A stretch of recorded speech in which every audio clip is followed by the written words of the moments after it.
Bismillahirrahmanirrahim. Al-Fatihah ila ruh Sayyidina wa Habibina wa Syafi'ina Gurrati anina Muhammadin sallallahu alaihi wasallam wa ila arwah ahli baitihi wa ashabihi wa azwajihi wa ila arwah immatil Islam wal muslimin wa ila arwah dzurriyyati Rasulillah sallallahu alaihi wasallam ajma'in, khususan ila ruh Sayyidina al-Muhajir ila Allah Ahmad bin Isa Sayyidina al-Faqih al-Muqaddam Muhammad bin Ali Ba'alawi, thumma ila ruh al-Muqaddam Thani al-Habib Abdurrahman Muhammad Segaf, thumma ila ruh Syekh Bakar bin Salim akhi Agil, thumma ila ruh Habib Umar bin Abdurrahman Attash, Syekh Ali bin Abdullah Baras, ثم إلى روحي الحبيب عبد الله ابن علوي الحداد صاحب كتاب النصائح الدينية، وإلى روح الحبيب علي بن محمد الحبشي، وإلى أرواح أولاده خصوصا إلى روح الحبيب أنيس بن علوي الحبشي، وإلى روح الحبيب أحمد بن علوي الحبشي، وإلى روح الحبيب عبد القادر بن عبد الرحمن سقاف، وإلى روح الحبيب عبد القادر بن أحمد سقاف، وإلى روح الحبيب محمد بن سالم بن حفيظ، وإلى روحي الحبيب علي مشهور بن محمد بن سالم بن حفيظ، وإلى روحي الحبيب عبد الله بن محمد بن علوي شهاب الدين، وإلى روحي الحبيب سالم والحبيب حسن أبناء الحبيب عبد الله بن عمر الشاتر، وإلى الحبيب علي بن جعفر الإدرس، وإلى روحي سيدي الوالد محمد نجم بن طه بن عبد الله سقاف، وإلى عم جعفر بن عبد الله بن سقاف، أصولهم وفروعهم أن الله يتغشاهم بالرحمة، وإلى أرواحنا وجداتنا أعمامنا عماتنا أخوالنا خالاتنا، وإلى أرواح والدينا ووالديكم أمواتنا أمواتكم أجمعين، أصولهم وفروعهم أن الله يتغشاهم بالرحمة والمغفرة، أن يكثر من مثوبتهم وضاعف حسناتهم ويحفظنا بجاههم وينفعنا بهم، يعيد علينا من بركاتهم وأسرارهم وأنوارهم وعلومهم ونفحاتهم في الدين والدنيا والآخرة، يفتح علينا فتوح العارفين، فتوح المطلق، فتوح المبين، وأن الله يرزقنا علما نافعا وقلبا خاشعا وعملا متقبلا، أن الله يحفظنا يحفظ أولادنا يحفظ أصحابنا من جميع الفتن ومن جميع الأمراض ومن جميع الذنوب البلاء والوباء والمصيبة ظاهرها وباطنها كبيرها وصغيرها، ويطول أعمارنا في صحة وعافية على هذا، ويختم لنا بالحسنى على هذه النية وكل نية صالحة، وإلى حضرة النبي محمد صلى الله عليه وسلم سر الفاتحة. بسم الله الرحمن الرحيم، الحمد لله رب العالمين، الرحمن الرحيم، مالك يوم الدين، إياك نعبد وإياك نستعين، اهدنا الصراط المستقيم صراط الذين أنعمت عليهم غير المغضوب عليهم ولا الضالين، آمين. بسم الله الرحمن الرحيم، الحمد لله رب العالمين، اللهم صل وسلم على سيدنا محمد وعلى آل سيدنا محمد. نوينا التعلم والتعليم والنفع والانتفاع والتذكر والتذكير والإفادة والاستفادة والحث على التمسك في كتاب الله وسنة رسول الله صلى الله عليه وسلم وابتغاء مرضاته وثوابه وقربه.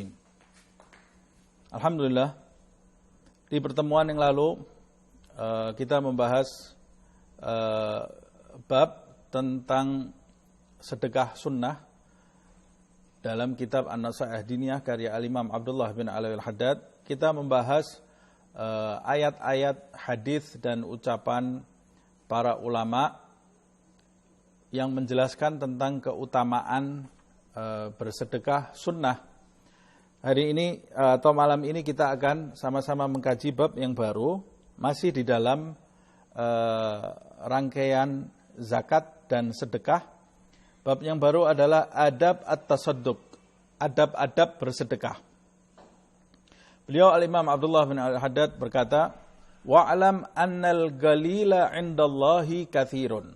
Ketahuilah sesungguhnya yang sedikit itu di sisi Allah subhanahu wa ta'ala banyak.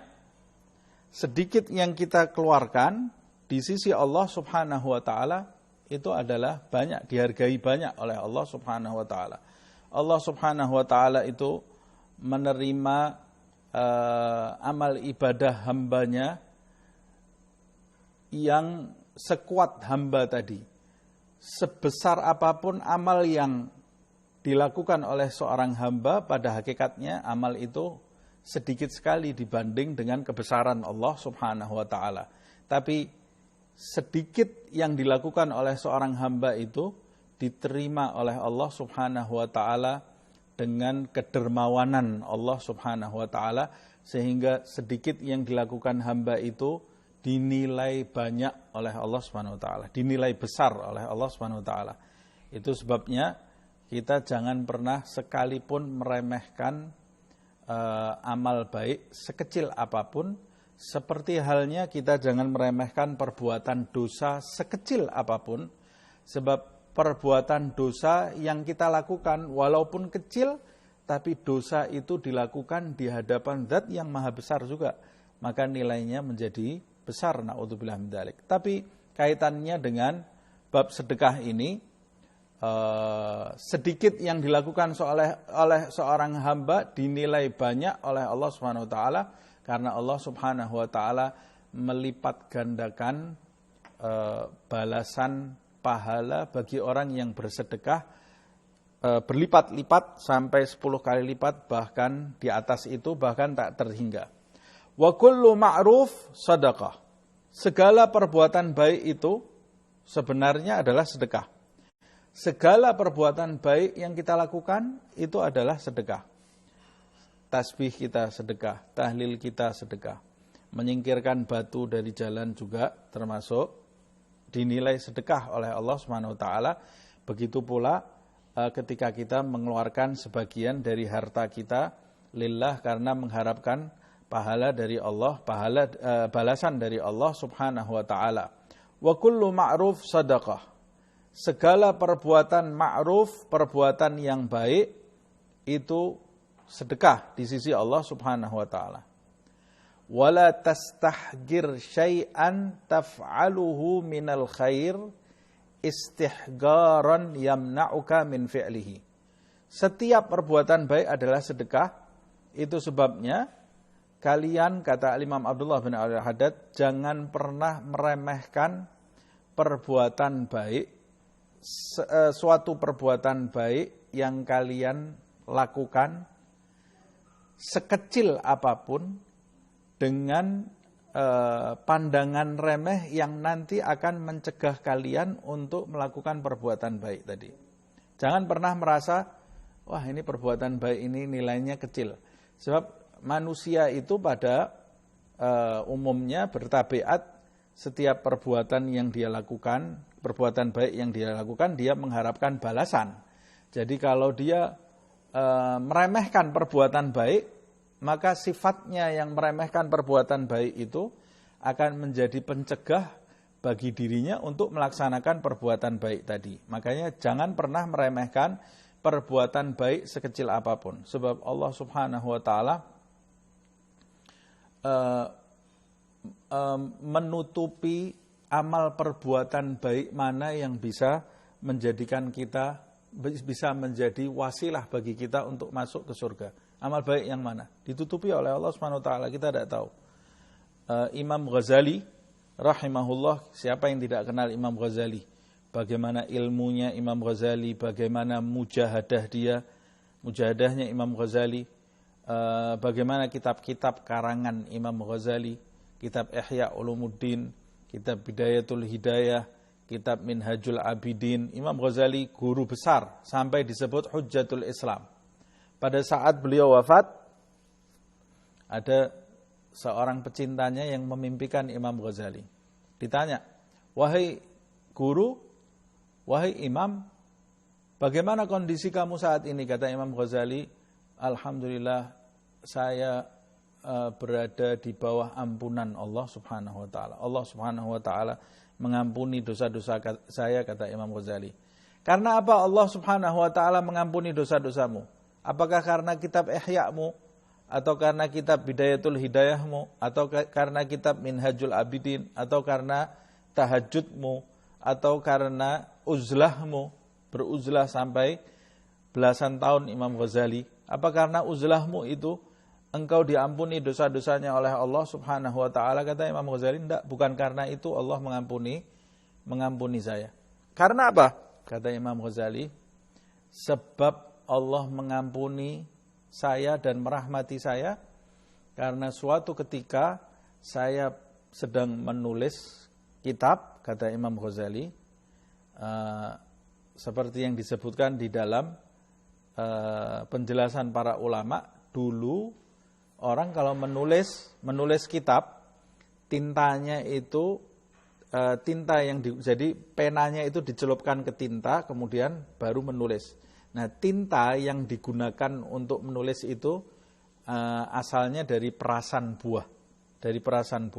Kata Imam Ghazali, suatu ketika saya sedang menulis kitab, tiba-tiba ada seekor lalat yang hinggap di pena saya, lalu meminum tinta yang saya gunakan untuk menulis tadi. Maka saya, kata Imam Ghazali, enggan menggerakkan pena saya karena takut lalat itu terbang. Saya ingin lalat itu berdiam di pena saya sampai lalat itu puas terlebih dahulu minum tinta yang dari perasan buah itu yang ada di pena Ghazali. Saya biarkan lalat itu minum tinta tadi sampai puas, sampai dia terbang, baru saya melanjutkan tulisan saya. Kata Imam Ghazali, karena saya bersedekah kepada lalat itu, Allah subhanahu wa ta'ala mengampuni seluruh dosa-dosa saya dan merahmati saya.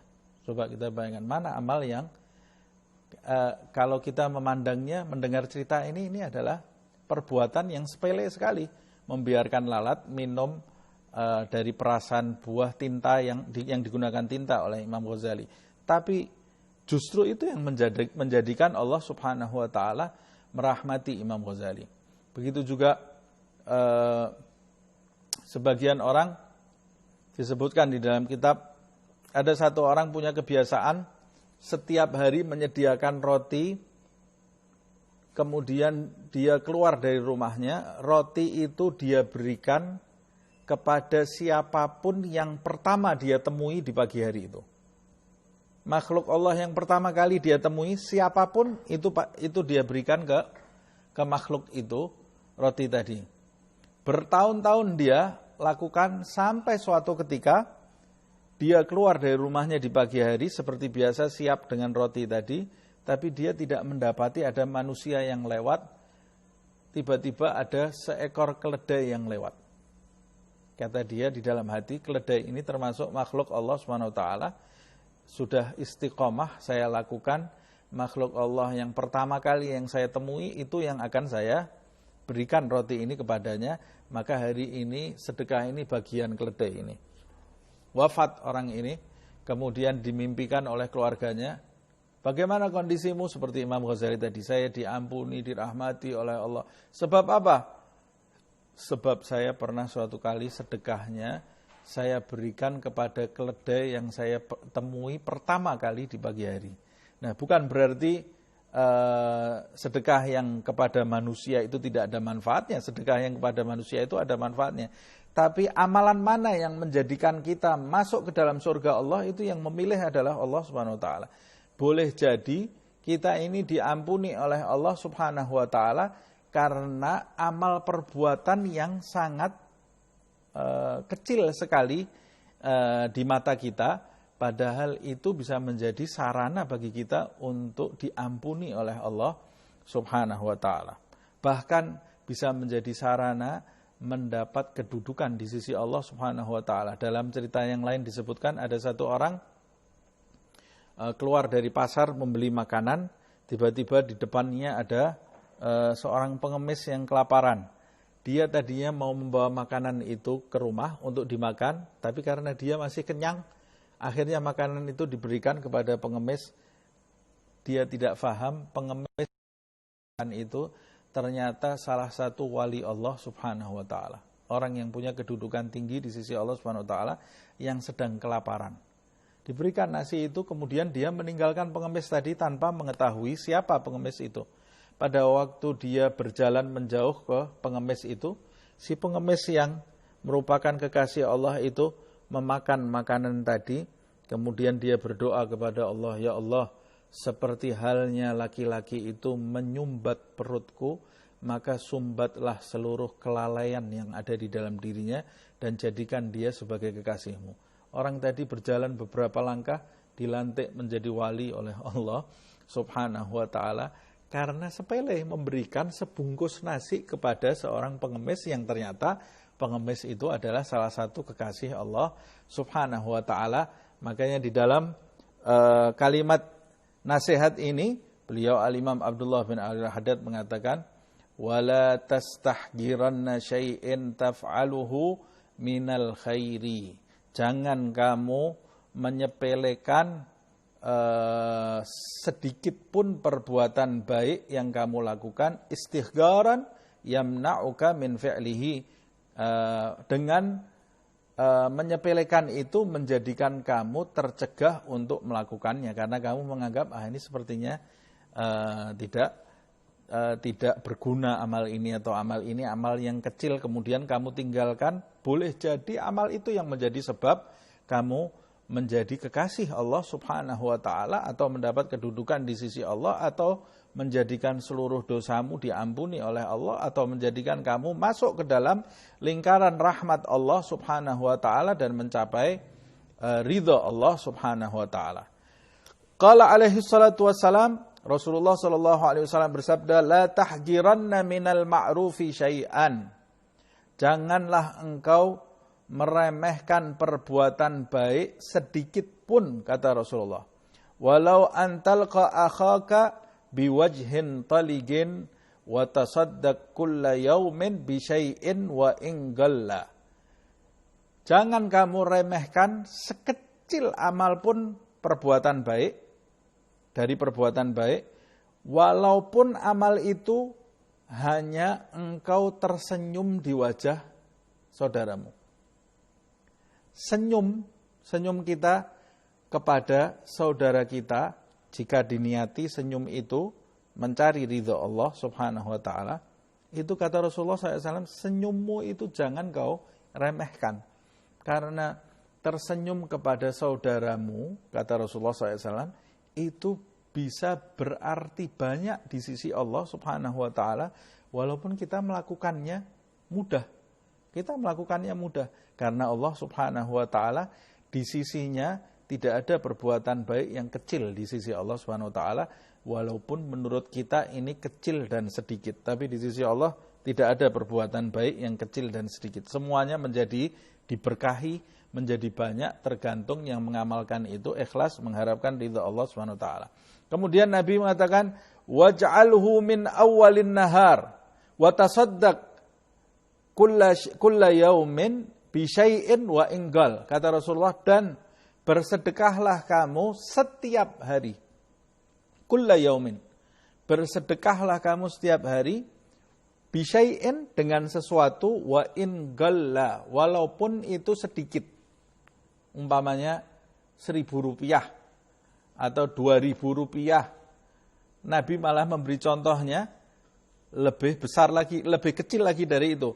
Ittaqin nar walau bisyikki tamrah, kata Rasulullah, jauhilah api neraka walaupun dengan sedekah separuh kurma, bukan satu kurma ya, separuhnya kurma, bukan satu kurma. Jadi itu sangat sedikit sekali, itu bisa menjauhkan kamu dari api neraka Allah Subhanahu wa taala. Nah, kata Rasulullah SAW, sedekahlah kamu setiap hari wa inqalla, walaupun sedikit. Waj'alhu min awwalin nahar, dan jadikanlah sedekahmu itu kamu keluarkan di permulaan siang hari, maksudnya di pagi hari. Jadikan di pagi hari itu kamu segera mengeluarkan sedekah. Waj'alhu min awwalin nahar fa innal bala'a la yatakhattas sadaqah. Karena kata Rasulullah SAW, sebab bala bencana itu tidak bisa melewati sedekah. Orang kalau bangun di pagi hari, kemudian dia sudah menyisihkan hartanya, dia gunakan untuk sedekah, dia keluarkan harta itu untuk sedekah, bala tidak mungkin melewati sedekah itu. Artinya sedekahnya itu adalah benteng bagi dirinya dari segala bentuk bencana. Nah, ini sesuatu yang mudah dan tidak ada artinya sedekah itu. Coba kita bayangkan, kita sedekah mungkin dengan uang 100.000 mungkin, itu sudah banyak sekali, 100.000, 200.000 setiap hari. Atau 10.000, kita punya 10.000, keluarkan 10.000. Punya 5.000, keluarkan 5.000 di pagi hari. Daripada kita sayang-sayang uang ini, bencana itu bisa menghampiri kita, kita mungkin mengeluarkan uangnya jadi 10 juta, jadi 20 juta, harus ke rumah sakit, harus membayar sesuatu yang menjadikan uang itu keluarnya menjadi sia-sia kadang-kadang. Na'udzubillah min dzalik. Tapi dengan sedekah itu kita bisa tercegah dari segala bentuk keburukan di hari itu. Al-bala, kata Rasulullah, fa innal bala'a la yatakhattas sadaqah. Sesungguhnya bala itu, bala bencana itu tidak akan bisa melangkahi sedekah. Kalau sudah ada sedekah, bala itu tidak akan melangkah kama warad seperti yang diriwayatkan. Wa ma'nahu, makna dari hadis ini annas sadaqata, sesungguhnya sedekah itu takunu hajizan bainaka wa baina ma yaksuduka minal balaya. Sesungguhnya sedekah itu yang dikeluarkan akan menjadi hajiz, pembatas atau tameng atau perisai antara dirimu dengan bala, dengan bencana. Nah, ini kabar gembira dari Rasulullah SAW. Padahal dunia ini tempatnya bencana di dunia ini, dan kita tidak tahu bencana itu datang dari kanan, dari kiri, dari depan, dari belakang. Kita tidak tahu. Nah, bagaimana caranya kita supaya selamat? Keluarkan sedekah. Niatkan karena Allah Subhanahu wa ta'ala, maka kita akan terjaga dari bencana. Niatkan sedekah ini untuk diri kita, untuk orang tua kita, untuk pasangan hidup kita, untuk anak-anak kita, atau kalau perlu sebut namanya, niatkan sedekah ini, saya niatkan untuk menjaga diri saya, orang tua saya, saudara saya, anak saya, pasangan hidup saya, dari hal-hal yang buruk, lahir dan batin, dunia dan akhirat. Keluarkan. Allah Subhanahu wa ta'ala akan memberkahi sedekah kita itu insyaAllah. Amin ya rabbal alamin. Wa idza waqafa sa'il, ini termasuk di antara adab-adabnya sekarang. Jika seorang peminta-minta berdiri di hadapanmu, wa idza waqafa sa'ilu 'alaika, kalau ada seseorang yang meminta, pengemis, berdiri di hadapanmu, di antara adab seorang yang beriman, pertama, fala taruddahu khaiban. Jangan pernah kamu menjadikan pengemis yang berdiri di depanmu itu kembali dengan tangan kosong, tidak dapat apa-apa. Jangan pernah, kata Imam Abdullah bin Al-Haddad. Walau bisyai'in yasir, walaupun kamu punya sesuatu yang sangat kecil sekali, saya punyanya cuma ini, berikan itu kepada peminta-minta tadi. Jangan pernah menjadikan orang pengemis yang sudah berdiri di hadapanmu, pulang dia kembali dengan tangan hampa. Berikan sesuatu, entah itu uang dalam jumlah yang sedikit, atau kalau kita punya makanan, beri makanan, beri apapun yang kita miliki. Itu termasuk di antara adab seorang mukmin, tidak pernah menolak siapapun yang meminta. Fa'in lam taf'al, tapi andai kata kamu tidak mau melakukan itu, tidak mau memberinya, mungkin ada alasan-alasan sehingga saya tidak bisa memberinya. Boleh jadi saya tidak punya kelebihan harta, tidak ada barang di rumah saya. Boleh jadi ini kalau saya beri sesuatu tidak pas, mungkin ya. Ada orang yang kalau kita beri uang, saya tahu ini kalau saya beri uang, nanti uang ini dia lakukan untuk sesuatu yang tidak baik. Nah, saya punya uang kelebihan tapi dia tidak pantas menerima uang, saya takut malah justru menjadikan dia rusak, maka saya tidak akan memberi apa-apa. Kata Imam Abdullah bin Al-Haddad, fa'in lam taf'al aw lam tastati', kalau kamu tidak mau memberinya atau kamu tidak mampu memberinya. Nah, beda ya. Tidak memberi dan tidak mampu. Kalau tidak memberi tadi ada alasan-alasan. Kalau tidak mampu ya memang tidak punya kelebihan harta. Kalau kamu tidak punya kelebihan harta atau tidak mau memberinya, fa iyyaka, ini yang harus kita garis bawahi ini ya. Fa iyyaka antanharhu au tashtumhu. Hati-hatilah kamu dari perbuatan menghardik atau membentak pengemis. Karena di dalam ayat Allah Subhanahu wa taala sudah menjelaskan, fa ammal yatima fala taqhar wa ammas sa'ila fala tanhar, kata Allah. Dan terhadap terhadap pengemis fala tanhar, jangan kamu bentak. Loh, itu pengemis itu memang bicaranya menyakitkan hati ya, memang itu ujian. Allah Subhanahu wa taala tidak mengingatkan di dalam ayat jangan kau bentak pengemis, karena memang sebagian besar itu tidak. Makanya itu ujian bagi orang yang punya kelebihan harta. Nah, Allah sudah mengingatkan, jangan kamu bentak.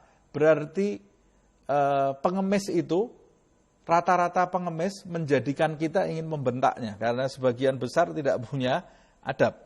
Sebagian besar tidak punya adab. Nah, Allah sudah mengingatkan, itu ujian kamu, fala tanhar. Kalau dia menyakiti hati kamu, kamu menyakiti hati dia, berarti kamu tidak ada bedanya dengan pengemis tadi. Kamu harus punya perbedaan dengan pengemis tadi.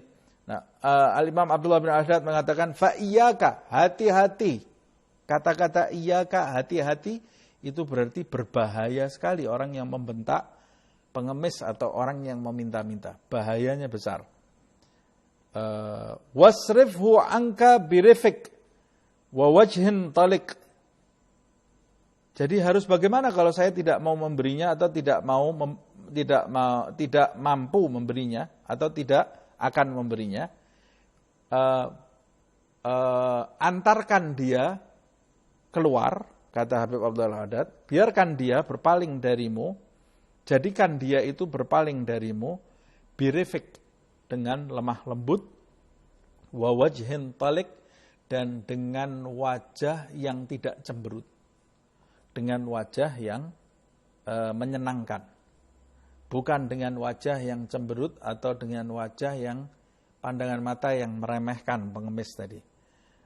Biarkan dia itu keluar, antarkan dia keluar, jadikan dia berpaling darimu, walaupun engkau tidak mau memberinya, jadikan dia berpaling itu dengan cara yang lemah lembut dan dengan wajah yang menyenangkan. Lihat ini, kata Imam Abdullah bin Al-Haddad, fa innal insan qad yanharis sa'il nahrah law a'tahu ma'aha nisfa malihi mathalan kanat tilkan nahrah arjah minhu. Ini sungguh berbahaya sekali ya.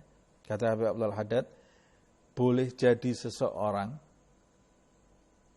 membentak seorang pengemis dengan suatu bentakan yang menyakitkan hati pengemis tadi, yang jika orang tadi memberikan separuh harta yang dia miliki kepada pengemis tadi, umpamanya separuh hartanya diberikan kepada pengemis tadi karena terlanjur membentaknya ini ya, separuh hartanya saya berikan kepada pengemis tadi, maka nanti ditimbang di akhirat, bentakan yang menjadikan pengemis itu sakit hati, dosanya masih lebih besar daripada separuh harta yang sudah dia sedekahkan kepada pengemis itu.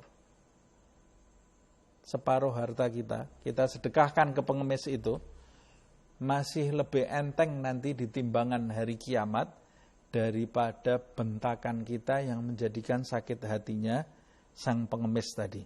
Atau walaupun pengemisnya mungkin tidak sakit hati, tapi membentak itu sudah ada unsur meremehkan salah satu makhluk Allah subhanahu wa ta'ala. Wa rubbama, kata Habib Abdullah, dan boleh jadi juga, la yusawi thawaba ma a'tahu ithma dhalikal intihar. Pahala dari harta yang kau berikan itu tidak bisa menyamai dosa dari perbuatanmu membentak pengemis tadi. Nah, hati-hati, karena memang itu ujian bagi orang yang punya kelebihan harta. Nah, kalau kita tidak mau memberinya, tidak ada masalah, kata Habib Abdullah. Kalau bisa, jangan sampai kau biarkan mereka itu berpaling darimu dengan tangan kosong. Kalau bisa. Tapi kalau tidak bisa, kamu tidak mau memberinya, karena boleh jadi beberapa orang tidak punya adab, apalagi di zaman ini. Kadang-kadang kita membantunya 1 kali, 2 kali, 3 kali, kemudian dia jadi menyandarkan hidupnya pada kita, karena dia tidak paham bagaimana menjalani hidup. Harusnya dia masih bisa masih bisa berusaha, tapi kita pernah membantunya 1, 2 kali, keenakan dia, kemudian dia tidak kerja, menyandarkan hidupnya dari pemberian kita, terus datang minta ini, semua hidupnya jadi dipasrahkan ke kita. Padahal kita juga punya keluarga yang harus kita cukupi hidupnya. maka saya tidak bisa menambah orang lagi, menambah keluarga orang lain untuk saya cukupi. Nah, jadi saya ingin memberikan pelajaran kepadanya agar dia juga harus menggunakan akalnya berpikir menyambut rezeki Allah Subhanahu wa taala. Nah, sebagian orang ada yang tidak paham kemudian menyandarkan hidupnya kepada kita. Nah, kita mau menyapihnya. Nah, cara menyapihnya tadi jangan sampai menyakiti hati orang yang meminta tadi, karena itu berbahaya, justru berbahaya bagi hidup kita. Wala tarud awwala sa'ilin yas'aluka wahdhar min dzalik. Jangan pernah kau tolak pengemis yang pertama kali meminta di hari yang baru kamu jalani. Di hari ini, orang meminta-minta yang pertama kali meminta kepada saya, jangan ditolak sama sekali. Kata beliau, wahdhar min dzalik. Hati-hatilah kamu dari perbuatan ini. Mengapa demikian? Sebab orang yang meminta-minta, itu pada hakikatnya utusannya Allah Subhanahu wa taala kepada kita. Kalau ada orang pengemis yang datang pagi-pagi kepada kita, orang yang pertama kali datang kepada kita, itu berarti Allah Subhanahu wa taala sedang mengutus salah satu hambanya, kita diminta untuk menjamu hambanya tadi. Kemudian kita tolak. Yang marah bukan pengemis itu saja, yang marah adalah Allah Subhanahu wa taala. Umpamanya seperti kita kedatangan tamu, kemudian tamu itu kita atau guru kita kedatangan tamu, tamu itu diserahkan kepada kita supaya kita layani. Kemudian kita tolak. Bagaimana kita bisa mendapat ridho guru kita? Nah, bagaimana kita bisa mendapat ridhonya Allah Subhanahu wa taala jika Allah Subhanahu wa taala pagi-pagi mengutus salah satu hambanya kepada kita untuk kita jamu. Kemudian kita tolak, dia pulang dengan tangan yang hampa, padahal hamba ini mengharap, seakan-akan hamba ini mengharap kepada Allah, ya Allah, saya ingin rezekimu, kemudian Allah mengutusnya pergi ke tempat si fulan itu. Seakan-akan Allah menjamin hamba itu akan mendapatkan rezeki dari si fulan, ternyata si fulan itu berkhianat kepada Allah Subhanahu wa ta'ala. Kemudian orang itu kembali seakan-akan ini ya, umpamanya mengadu kepada Allah, mana ya Allah, katanya si fulan itu punya rezekiku, tapi saya tidak mendapatkan apa-apa dari rezekimu melalui si fulan itu. Maka Allah Subhanahu wa ta'ala boleh jadi akan menghukum kita. Tidak ada lagi orang yang meminta-minta. Tidak ada orang yang meminta-minta, itu bukan kebahagiaan, justru itu sesuatu yang menyedihkan. Orang yang punya harta tapi hartanya tidak bisa dikeluarkan di jalan Allah Subhanahu wa ta'ala, ini sesuatu yang menyedihkan. Boleh jadi nanti Allah menghukum harta kita ini keluar di jalan yang menyakitkan, atau keluar di jalan yang sia-sia, atau yang lebih parah lagi keluar di jalan maksiat. Na'udzubillah min dzalik. Nah, makanya beliau mengatakan, hati-hati, jangan kau tolak setiap pengemis yang pertama kali kau temui di hari itu. Yang datang kepadamu meminta, jangan ditolak. Karena itu rezeki dari Allah Subhanahu wa ta'ala. Jangan pernah ditolak. Kita punyanya apapun, serahkan. Walaupun sedikit. Berikan kepada pengemis tadi, nanti hidup kita akan berkah. Wa idza tasaddaqta fabda bi agaribika wa arhamika al-fuqara. Kalau engkau ingin bersedekah, maka mulailah bersedekah dengan kerabat dan keluarga terdekatmu yang fakir. Kemudian wajiranika al-muhtajin. Setelah keluarga, kerabat, bersedekah dulu kepada tetangga-tetanggamu yang muhtaj, yang memerlukan bantuan uluran tanganmu. Fa innahum aula bihi min ghairihim. Karena mereka, kerabat kita, keluarga kita, tetangga yang ada di dekat kita ini, orang yang paling pantas menerima sedekah kita daripada orang lain. Orang yang paling pantas menerima bantuan kita daripada orang lain. Nah, sebagian orang temannya jauh di sana, dia bantu. Temannya minta apa saja, ayo traktir saya. Oh, dia traktir. Jumlahnya kadang-kadang tidak sedikit.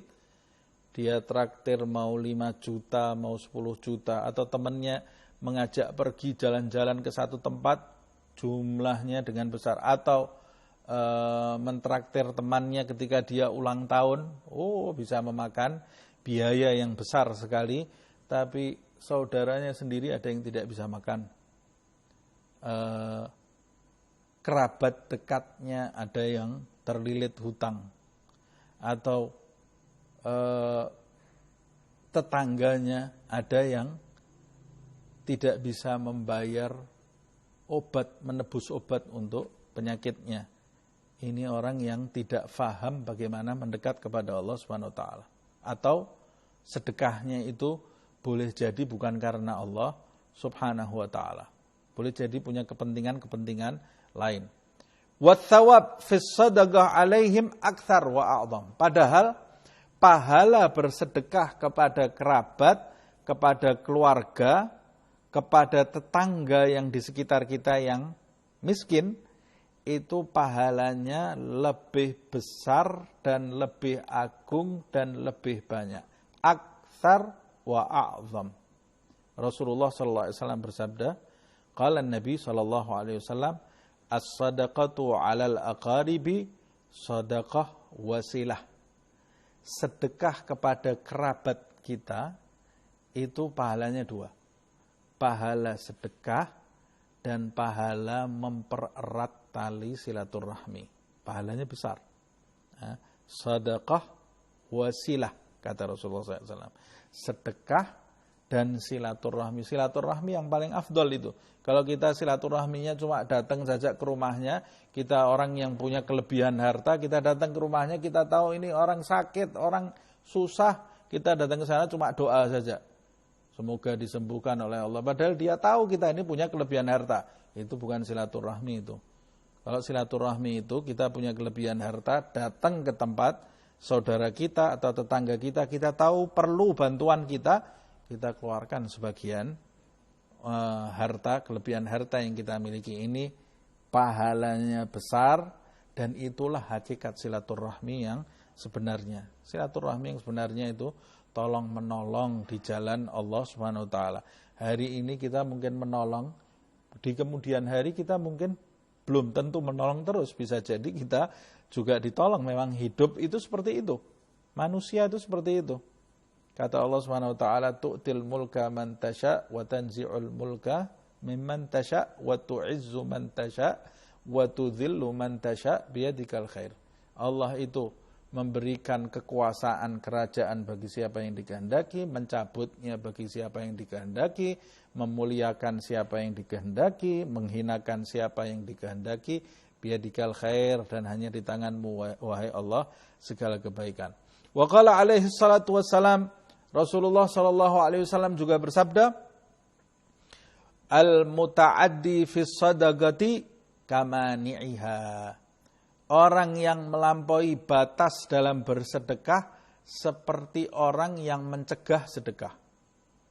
Apa yang dimaksud at-ta'addi, orang yang melampaui batas? Apa yang dimaksud di dalam hadis ini? Orang yang melampaui batas dalam sedekah, maka dia seperti orang yang menghalang-halangi sedekah. Wa minat ta'addi, kata beliau, termasuk perbuatan melampaui batas dalam sedekah, an tu'ti sadaqatika lil ajanibi wal aba'idi wa anta ta'lam anna agaribaka wa jiranaka ahwaju ilaiha. Termasuk melampaui batas dalam sedekah, kata Imam Abdullah bin Al-Haddad, adalah perbuatan engkau mengeluarkan sedekah untuk orang asing yang jauh hubungannya dengan dirimu, tidak kenal atau kenal tapi tidak ada hubungan kekeluargaan apa-apa, tetangga juga bukan, kau keluarkan sedekah untuk mereka, sedangkan engkau tahu kerabatmu, keluargamu, tetanggamu lebih perlu daripada orang itu. Tapi engkau memilih orang itu, menterlantarkan keluargamu, kerabatmu, tetanggamu. Orang yang melakukan sedekah seperti ini, kata Rasulullah, seperti orang yang menghalangi sedekah. Kalau seperti orang yang menghalangi sedekah, dari mana dia bisa mendapat pahala dari Allah Subhanahu wa taala? Makanya ketika kita mendengar manfaat sedekah ini dan adab-adabnya, perhatikan mana di antara kerabat kita yang saat ini memang memerlukan pertolongan kita, atau di antara tetangga-tetangga kita. Nah, semua itu nanti bisa mendatangkan kepada kita pahala dan manfaat yang banyak dan yang agung dari Allah Subhanahu wa taala, dan bisa mempererat hubungan kekeluargaan, kekerabatan, juga mempererat hubungan sesama tetangga. Wa alaika bisadaqatis sir, dan hendaklah kamu juga melakukan sedekah sir. Sedekah sir itu sedekah yang tidak diketahui siapa-siapa. Yang mengetahui hanya dirinya dengan Allah Subhanahu wa taala. Seperti yang dilakukan oleh Imam Ali Zainal Abidin rahimahullah, salah satu cucu Rasulullah sallallahu alaihi wasallam, seorang ulama memiliki kedudukan tinggi di sisi Allah Subhanahu wa taala, dijuluki As-Sajjad, orang yang banyak sujud kepada Allah Subhanahu wa taala. Dijuluki juga Zainul Abidin, sebaik-baik hambanya Allah Subhanahu wa taala. Namanya Ali Al-Awsat. Ali Al-Awsat. Sayyidina Ali itu Sayyidina Husain. Dia Ali Zainal Abidin bin Husain bin Ali bin Abi Thalib bin Fatimah Zahra binti Nabi Muhammad SAW. Nama dia adalah Ali Al-Awsat. Ayahnya namanya Sayyidina Husain. Sayyidina Husain ini karena cintanya kepada ayahnya, punya anak laki-laki 3, satu diberi nama Ali Akbar, yang kedua Ali Awsat, yang ketiga Ali Asghar. Ali besar, Ali tengah, Ali kecil. Ali Akbar dan Ali Awsat itu wafat pada waktu peperangan bersama ayahnya Sayyidina Husain. Sedangkan Ali Awsat ini, dia pada saat peperangan itu sedang sakit, panas menggigil, tidak bisa bangun dari tempat tidurnya. Hikmahnya, semua keluarga Imam Husain itu di dalam peperangan tewas, syahid, terbunuh, kecuali Ali Awsat ini yang tidak ikut peperangan itu karena sakit, tidak terbunuh, dan keturunan Sayyidina Husain itu satu-satunya dari Ali Al-Awsat ini, yang kemudian dia dijuluki Ali Zainal Abidin, dijuluki juga dengan As-Sajjad, orang yang banyak sujud, ibadahnya luar biasa, ilmunya luar biasa. Tapi kalau kita baca doa-doanya, kita baca munajat-munajat beliau, munajatnya ini seperti orang yang tidak punya amal perbuatan. Takut dia kepada Allah Subhanahu wa taala, ya Allah, jangan kamu siksa saya nanti di neraka. Ya Allah, rahmati saya. Seakan-akan dia ini tidak pernah beramal sama sekali. Seakan-akan dia bukan cucunya Rasulullah Sallallahu Alaihi Wasallam. Takut, sama sekali tidak mengandalkan nasabnya. Dia takut kepada Allah Subhanahu Wa Taala. Sebaliknya kita, kadang-kadang kita mengandalkan nasab, mengandalkan dulu anaknya kiai, dulu anaknya habib, dulu anaknya ayah saya ustadz, ayah saya habib, ayah saya kiai, ayah saya wali. Imam Ali Zainal Abidin ini, ayahnya Husain, Husain ini putranya Fatimah Zahra dan Ali bin Abi Thalib. Fatimah putrinya Muhammad SAW. Sama sekali dia tidak pernah menyebut-nyebut nasabnya. Nangis, ya Allah, ampuni dosaku. Nanti kalau semua orang lewat di jembatan Shiratal Mustaqim, ya Allah, selamatkan kedua kakiku. Ya Allah, nanti kalau kematian mendatangiku, ya Allah, jadikan aku mati husnul khatimah. Ya Allah, jangan kau belenggu tengkukku dengan rantai api neraka. Seakan-akan dia ini tidak pernah amal sama sekali. Seseorang di antara kita bangga dengan nasabnya, atau bahkan amalnya baru 1-2 gelintir, dia sudah berasa dirinya yang memegang kunci surga Allah SWT. Ini Imam Ali Zainal Abidin, amalnya luar biasa, Dalam riwayat disebutkan sujudnya setiap malam dia sholat 1000 rakaat. Dan setelah sholat 1000 rakaat itu waktunya diberkahi oleh Allah Subhanahu wa taala, bukan seperti waktu kita. Setiap malam itu dia keluar memanggul sendiri gandum. Ini kaya raya dia. Memanggul sendiri gandum dan lauk pauk. Dia keliling kota Madinah, meletakkan gandum dan lauk pauknya ini di depan pintu orang-orang miskin yang ada di kota Madinah, sehingga orang-orang miskin itu keluar dari rumahnya di pagi hari sudah mendapati ada makanan hari itu buat mereka, ada lauk pauknya, tanpa pernah mengetahui siapa yang memberi makanan itu. Tidak ada yang pernah tahu kalau yang memberi makan itu adalah Ali Zainal Abidin, kecuali setelah wafatnya Ali Zainal Abidin. Dari mana ketahuannya? Yang pertama, ketahuan dari orang yang memandikan jenazahnya. Yang memandikan jenazah Ali Zainal Abidin ini, waktu dia membalikkan badannya, di punggungnya ini ada bekas kapal, gitu ya, ngapal gitu. Jadi keras, kulitnya ini jadi keras, kasap gitu, karena setiap hari dia memanggul gandum. Baru ketahuan yang memandikan, oh ternyata ini kerjanya yang setiap malam. Yang kedua, yang menunjukkan yang memberi itu adalah Ali Zainal Abidin adalah setelah wafatnya Ali Zainal Abidin, keesokan harinya orang miskin di Madinah itu keluar dari rumahnya meminta-minta.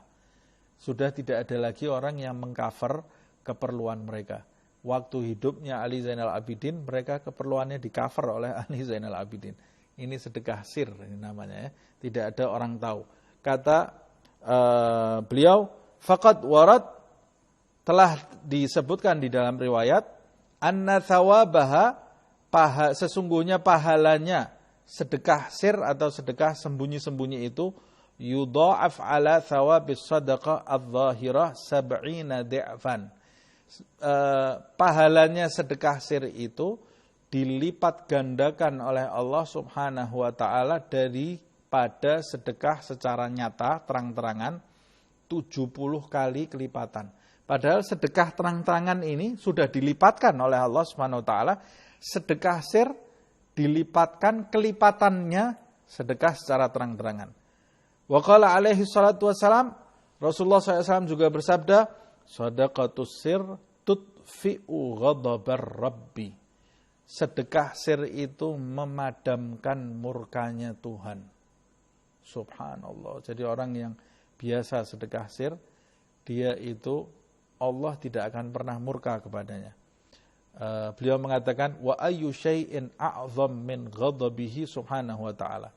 Apakah ada sesuatu yang lebih menakutkan daripada murkanya Allah Subhanahu wa taala? Tidak ada sesuatu yang lebih menakutkan daripada murkanya Allah. Kalau Allah sudah murka kepada salah satu hambanya, maka jika dikumpulkan seluruh kebaikan yang ada di langit dan di bumi, dari mulai Adam sampai kiamat nanti kepada orang tersebut, tidak bisa dibandingkan dengan murkanya Allah Subhanahu wa taala itu. Untuk apa segala kebaikan itu kalau Allah murka kepada kita? Naudzubillah min dzalik. Mana apa sesuatu yang lebih mengerikan, lebih menakutkan daripada murkanya Allah Subhanahu wa taala? Wa ma adfa'athu sadaqatus sir illa li'azamiha indahu subhanahu wa ta'ala. Tapi sesuatu yang paling besar itu, murka Allah itu hanya bisa dipadamkan, tidaklah bisa dipadamkan oleh sedekah sir, sedekah sembunyi-sembunyi, kecuali karena agungnya pahala sedekah sir itu di sisi Allah Subhanahu wa taala. Kok sampai Nabi Muhammad SAW itu mengatakan sedekah sir memadamkan murka Allah, karena sedekah sir itu sangat besar sekali nilainya di sisi Allah Subhanahu wa taala. Wa qala Allah taala, Allah Subhanahu wa taala berfirman, "In tubdis sadaqati fa ni'ma hiya." Kalau engkau mau menampakkan sedekahmu, maksudnya sedekah secara terang-terangan, fa ni'ma hiya, maka itu merupakan suatu perbuatan yang baik. Wa in tukhfuha, tapi kalau engkau mau menyembunyikan sedekahmu, wa tu'tuhal fuqara, dan kau berikan kepada fuqara secara sembunyi-sembunyi, fahuwa khairun lakum, maka hal itu akan lebih baik lagi bagimu. Mengapa lebih baik bagimu? Karena kita bisa selamat dari perbuatan riya, lebih mudah bagi kita untuk ikhlas mengharapkan ridha Allah Subhanahu wa taala. Fa huwa khairun lakum wa yukaffir ankum min sayyi'atikum wallahu bima ta'maluna khabir, dan Allah Subhanahu wa taala akan menggugurkan dosa-dosamu, dan Allah Subhanahu wa taala Maha mengetahui apa yang kamu kerjakan. Wa innama faddalat shadaqatu sir li'annaha aqrab ilal ikhlas. Sedekah sir itu lebih diutamakan karena sedekah sir itu lebih dekat kepada keikhlasan. Orang lebih mudah ikhlas ketika dia itu sedekah sir. Sedangkan kalau sedekah secara terang-terangan itu pada umumnya celah bagi dia untuk pamer dan bangga diri lebih banyak. Aqrab ilal ikhlas alladhi huwa ruhul amal. Sedekah sir itu lebih dekat kepada sifat ikhlas ketika bersedekah itu, yang sifat ikhlas itu merupakan ruhnya setiap amal. Amal itu kalau tidak ada ikhlas, perbuatan seseorang tanpa ikhlas, dia tidak akan sampai kepada tujuannya. Wali annaha ab'ad minar riya al-mufsid lil amal. Dan sedekah sir itu lebih utama daripada terang-terangan, karena sedekah sir itu lebih jauh celahnya seseorang dari riya yang bisa merusak amal ibadah seseorang. Orang yang melakukan sedekah sir lebih jauh dari riya. Padahal riya ini al-mufsid lil amal. Riya ini pamer dalam beramal itu merusak kualitas amal seseorang. Fa iyyaka warriya fis sadaqatik. Hati-hatilah kamu dari pamer riya di dalam bersedekah, au fi syai'in min a'malika, atau dari segala sesuatu dari amal perbuatanmu. Hati-hati, jaga dari riya, kata Habib Abdullah bin Al-Haddad. Sebab nanti kata Rasulullah SAW, orang yang riya dalam beramal, nanti di hari kiamat ketika waktu dia di dunia amal tapi pamer supaya dapat pujian orang. Ketika di hari kiamat dia mau minta kepada Allah pahalanya, kata Allah SWT, pahalanya jangan minta dariku, minta kepada orang yang dulu waktu di dunia kamu pameri amal perbuatan kamu itu. Kan kamu menginginkan pujian dari fulan, maka pahalanya untuk amalmu itu ya pujian dari fulan itu. Karena kamu tidak menunjukkan amal itu kepadaku, maka jangan meminta pahalanya dariku, kata Allah SWT. Maka amalnya itu bisa menjadi sia-sia. Na'udzubillah min dzalik. Wa iyyaka wal man bis sadaqah 'alal fuqara. Dan berhati-hati pula kamu dari perbuatan al-man. Al-man itu mengungkit-ungkit sedekah kepada fuqara. Mengungkit-ungkit sedekah itu, dulu kamu pernah saya beri ini, dulu kamu pernah saya beri makan, atau saya beri baju, atau saya beri harta. Mengungkit-ungkit sedekah. Hati-hati dari perbuatan mengungkit-ungkit sedekah kepada orang fakir atau orang miskin, atau dulu kamu pernah saya tolong, sekarang ini balasan kamu. Nah, ini namanya man. Hati-hati dari perbuatan ini. Faqad warada fihi wa'idun syadid. Telah diriwayatkan tentang perbuatan buruk man ini, riwayat ancaman yang sangat keras bagi perbuatan mengungkit-ungkit sedekah yang sudah diberikan. Wala tudbi'u sadaqatikum bil manni wal adha. Dalam ayat juga disebutkan, jangan kau sertai sedekahmu itu dengan perbuatan al-man dan wal adha, dan yang menyakiti dia, merendahkan dia, yaitu mengungkit-ungkit seperti yang disebutkan di dalam ayat suci Al-Quran. Nah, dalam yang kita baca tadi, sedekah sir itu lebih utama daripada sedekah secara terang-terangan, walaupun sebagian ulama mengatakan dalam beberapa kondisi sedekah terang-terangan itu bisa lebih utama daripada sedekah sir. Contohnya ketika seseorang mau bersedekah, kalau saya sedekah sir, maka saya tidak bisa memotivasi orang lain untuk ikut bersedekah. Umpamanya, ketika ada seorang miskin yang datang ke kita sedangkan orang-orang kaya yang ada di sekitar kita itu tidak tergerak, tidak berinisiatif untuk membantu orang miskin ini, tidak tergerak hatinya untuk membantu orang miskin ini, maka pada saat itu kita bersedekah menunjukkan kepada orang-orang kaya itu ini perbuatan yang seperti ini lebih utama, supaya memotivasi mereka. Kadang-kadang orang itu bukan pelit tapi lalai saja atau lupa, tidak perhatian terhadap orang miskin ini. Nah, kita mengingatkan mereka dengan bersedekah secara terang-terangan, memotivasi orang untuk ikut nimbrung di dalam membantu orang yang kesusahan ini. Nah, ini pahalanya bisa lebih besar daripada sedekah sir jika memang betul-betul diniatkan untuk memotivasi, tapi itu niat untuk memotivasi dengan riya itu tipis sekali, maka kita harus berhati-hati dari sedekah terang-terangan itu, jangan sampai jatuh kepada perbuatan riya. Nah, jadi sampai di sini insya Allah kita lanjutkan di pertemuan yang akan datang. Masih ada beberapa sekitar 3 atau 4 lembar lagi tentang sedekah dan zakat ini, sedikit-sedikit supaya kita membacanya kemudian bisa mengamalkannya juga, menerapkannya di dalam kehidupan sehari-hari. Al-ilmu bila amal kasyajarah bila thamar, ilmu tanpa amal seperti pohon tanpa buah. Untuk apa pohon tanpa buah? Atau seperti orang yang punya mobil, mobilnya bagus, mereknya bagus, bannya bagus semua, tapi setiap hari cuma dia lap saja mobilnya, dia cuci, tidak pernah digunakan mobil itu untuk pergi ke tempat tujuan. Apa gunanya mobil itu cuma dipajang saja di rumah, tidak ada manfaatnya. Tapi sebaliknya, orang cuma punya sepeda, tapi dia gunakan sepeda itu setiap hari, dia kayuh terus, dia bisa lebih cepat sampai ke tujuan daripada orang yang punya mobil tapi tidak pernah dia gunakan.